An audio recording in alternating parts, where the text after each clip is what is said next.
Assalamualaikum warahmatullahi wabarakatuh. Alhamdulillahirabbil alamin. Wassalatu wassalamu ala Muhammadin wa ala alihi wa ashabihi ajmain, amma ba'd. Hadirin pemirsa yang saya hormati, alhamdulillah kita masih dianugerahi kesehatan, keafiatan hingga saat ini. Kita masih dipertemukan dan sedang menjalani puasa Ramadan. Hampir usai 10 hari di awal Ramadan ini. Nah, banyak orang yang sudah jauh-jauh hari berdoa bahwa mereka ingin dipertemukan dengan Ramadan semenjak bulan Rajab lalu Sya'ban, dan kita sudah berada di Ramadan. Oleh karena itu, puji syukur kita pada Allah Subhanahu wa taala terus kita panjatkan karena anugerah yang luar biasa ini. Bulan Ramadan adalah bulan yang penuh berkah. Kalau dalam bahasa hadis itu Futihat abwabal jannah, dibuka pintu-pintu surga.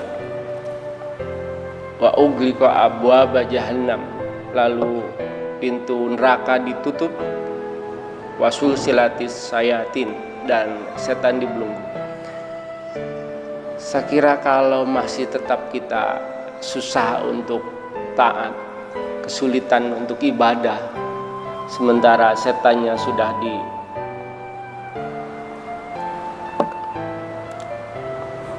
diikat, surga sudah dibuka pintunya dan neraka sudah ditutup pintunya, bahkan pahala diobral luar biasa, lalu kita tidak semangat atau kurang terdorong untuk menghiasi bulan Ramadan itu dengan amal kebaikan, maka masalahnya adalah ada di diri kita. Kalau diumpamakan permainan, maka Ramadan itu seperti orang mendapatkan penalti 12 langkah lalu gawangnya tidak ada yang jaga. Jadi kalau masih tetap bleset tidak mendapatkan poin, itu termasuk orang yang merugi. Atau seperti petani yang ia itu mempunyai lahan yang cukup subur tapi tidak diisi dengan kebaikan-kebaikan. Atau seperti pedagang yang sebelum lapaknya buka itu customernya, pelanggannya udah pada nunggu. Nah, di kesempatan yang berbahagia ini dalam waktu yang cukup singkat, saya akan menyampaikan tentang sedekah penolak bala, atau dengan sedekah bisa menolak musibah. Apalagi ini di Ramadan. Ada sebuah hadis riwayat Bukhari Muslim bahwa karena Nabi SAW adalah Nabi, beliau itu azwadan nasi bil khairi, orang yang paling dermawan. Apalagi ketika wakana azwadu ma yakunu fi Ramadan, apalagi itu bila bertemu dengan Ramadan. Perumpamaannya seperti karrihir mursala, seperti angin yang berhembus, saking dermawannya Nabi. Suatu ketika Anas itu mengisahkan tentang kedermawanan Nabi. Ja'a rajulun, datanglah seseorang kepada Nabi. Fa'atahu gonaman baina jabalaini. Lalu orang itu oleh Nabi dikasih kambing yang banyaknya di antara dua bukit. Lalu faraja ila qaumihi, apa yang dilakukan orang ini yang telah mendapatkan sedekah dari Nabi? Orang ini berkata kepada kaumnya, ya qaumi, wahai kaumku, aslimu, masuklah Islam. Karena ternyata fa inna Muhammadan ya'ti ataha la yashas nafaqah. Sesungguhnya Muhammad itu mengasih sesuatu, ia la yahsal faqah, la yahsal faqra. Nabi Muhammad itu tidak khawatir dia miskin karena dengan sedekahnya itu. Kita masuk ke dalam keutamaan sedekah. Ternyata sedekah itu bisa menolak bala. Ada sebuah hadis yang disampaikan oleh Imam As-Suyuti dalam kitabnya Lubabul Hadis bab ke-17. Ia menyampaikan sabda Rasulullah, as-shadaqatu taruddul bala. Sedekah itu bisa tolak bala. Wa tutawwilul umroh, dan bisa memperpanjang usia. Ada dua hal, bisa tolak bala dan bisa memperpanjang usia.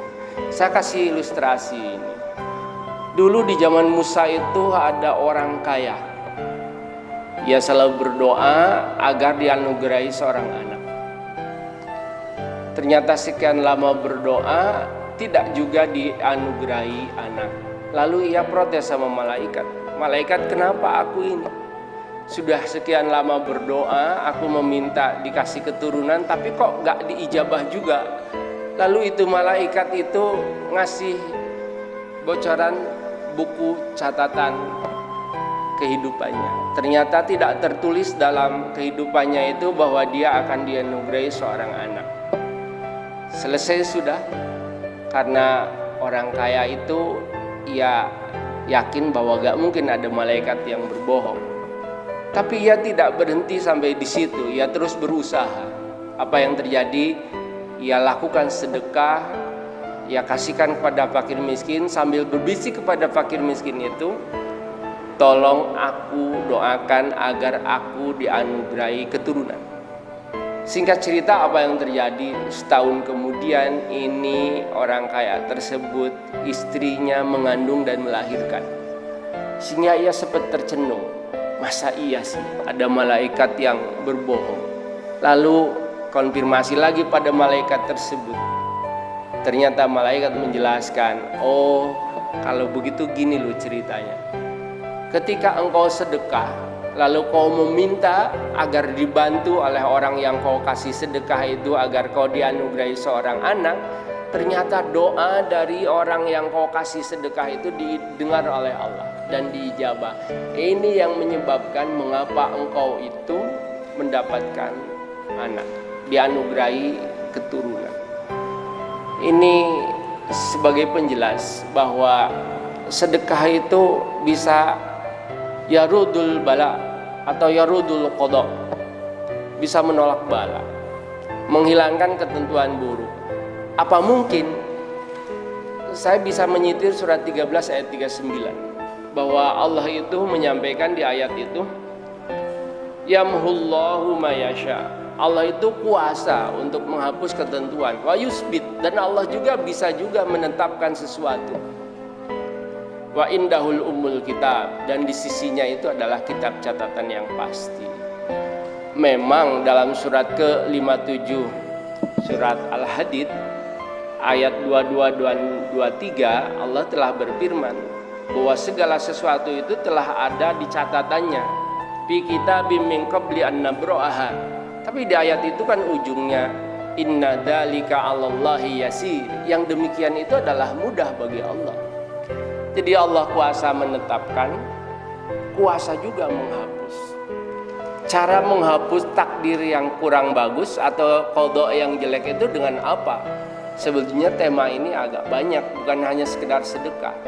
Satu, bahwa su'ul qada, ketentuan yang buruk bisa dihapus dengan doa. Yang kedua dengan sedekah. Yang ketiga dengan istighfar. Yang keempat dengan berbuat baik. Yang kelima dengan silaturahmi. Cuma karena durasi ini adalah kultum, hanya 15 menit, maka kita hanya membatasi pada bahasan tentang sedekah bisa menolak bencana. Beberapa tahun yang lalu, udah agak lama sih, saya melihat dari Google bahwa ada seorang kapten namanya Abdul Razak. Dia itu pilot GA421. Singkat cerita, dia itu jadi pilot penerbangan dari Mataram menuju Yogyakarta. Sesampainya di Solo, di Bengawan Solo, itu pesawat semua mesinnya itu mati, alat navigasinya itu mati, sebuah cadangan yang ada di pesawat, energi cadangan itu semua mati, sehingga dia hanya mengandalkan arah angin. Dia harus memutuskan apakah harus landing di Bengawan Solo atau harus landing di Pesawahan. Ia ambil keputusan landing di Bengawan Solo. Singkat cerita, landinglah ia. Lalu apa yang terjadi ketika ia memilih dan memutuskan bahwa pesawat Boeing 737-300 Garuda GA421 itu untuk landing di Bengawan Solo, ketika akan sampai ternyata di depannya ada jembatan yang cukup besar, kokoh, panjang. Tapi dia sudah tidak punya pilihan lagi. Tapi ada keajaiban. Apa yang terjadi? Ternyata pesawat yang sudah kehabisan energi itu bisa naik sedikit melampaui jembatan di Bengawan Solo tersebut, sehingga semua pesawat, semua kru penumpang, awak pesawat kecuali satu pramugari itu meninggal, yang lain itu selamat. Padahal sudah tidak ada lagi kekuatan energi, mesinnya udah mati, hanya mengandalkan kekuatan angin. Tapi bisa naik sedikit melampaui jembatan itu. Testimoni dari Kapten Abdul Razak itu apa? Ternyata dia itu punya 2 orang anak yatim di rumahnya. Yang anak yatim itu dia bilang dirawat seperti anak sendiri. Rupanya karena sedekah dan doa anak yatim itu, lalu ketentuan buruk yang harusnya membawa kepada ajalnya lalu bisa selamat. Ini kejadian di sekitar kita. Yang terakhir yang akan kita bahas adalah tentang, mumpung ini di Ramadan, ada 3 sedekah yang utama. Dari hadis riwayat Bukhari nomor 1419 dan Muslim nomor 10032. Bertanya seseorang pada Rasulullah, "Ya Rasulullah, ayu sedaqatu a'damu ajran?" Sedekah mana yang paling utama, yang paling besar pahalanya? Lalu Rasul bersabda, ada 3 Rasul menyampaikan. Yang pertama adalah anta sedekah, engkau bisa bersedekah, atau engkau bersedekah wa anta sahih, kau dalam keadaan sehat. Biasanya orang sehat itu kan lupa mati, banyak keinginan, lalu disuruh sedekah, padahal keinginannya itu masih belum terpenuhi. Engkau sedekah dalam keadaan sehat. Yang kedua, wa tahsal faqra, engkau khawatir jatuh miskin. Mungkin ini saatnya tepat nih. Di era corona ini orang semua pada khawatir jatuh miskin. Tetapi sedekah di era seperti ini itu utama sekali. Dan yang ketiga adalah wa ta'mulul ghina, engkau sedang berangan-angan untuk bisa jadi kaya. Biasanya orang yang usahanya lagi lancar itu bukan tambah dermawan, tapi dia cukup punya banyak kebutuhan, keinginan, sehingga ketika sedekah di waktu itu maka termasuk sedekah yang utama. Bahkan yang paling akhir saya utip sebuah ayat surat Munafikun, surat Al-Munafikun ayat 10. Itu orang-orang yang telah mati, dia itu ingin kembali bukan untuk apa-apa, tapi dia kembali hanya untuk sedekah. Rabbi laula akhartani illa ajalin qarib fa asaddaqa wa akum minas salihin. Kalau aku dikembalikan ke kehidupan ke dunia walau sejenak saja, maka satu yang aku akan lakukan adalah untuk bersedekah. Jadi sedekah itu dalam konsep agama kita luar biasa keutamaannya. Bisa menolak bala, bencana, musibah, termasuk mengundang rizki sesungguhnya dengan sedekah itu. Karena dalam surat kedua ayat 261 bahwa ketika kita ini mengimpakkan satu saja, maka akan keluar sab'a sanabil, akan keluar 7 cabang. Satu cabangnya memunculkan mi'ata habbah, keluar 100 cabang. Begitu sedekah satu, balasannya adalah 700. Apalagi ini di bulan Ramadan, lipatannya luar biasa. Bigoirin hisab, dengan tanpa hitungan, terserah kepada Allah Subhanahu wa taala. Mudah-mudahan ceramah singkat ini bisa bermanfaat, menginspirasi untuk kita bisa meneladani dari apa yang dicontohkan oleh Nabi tentang sedekah dan bisa memaknai tentang keutamaan sedekah. Akhirul kalam. Assalamualaikum warahmatullahi wabarakatuh.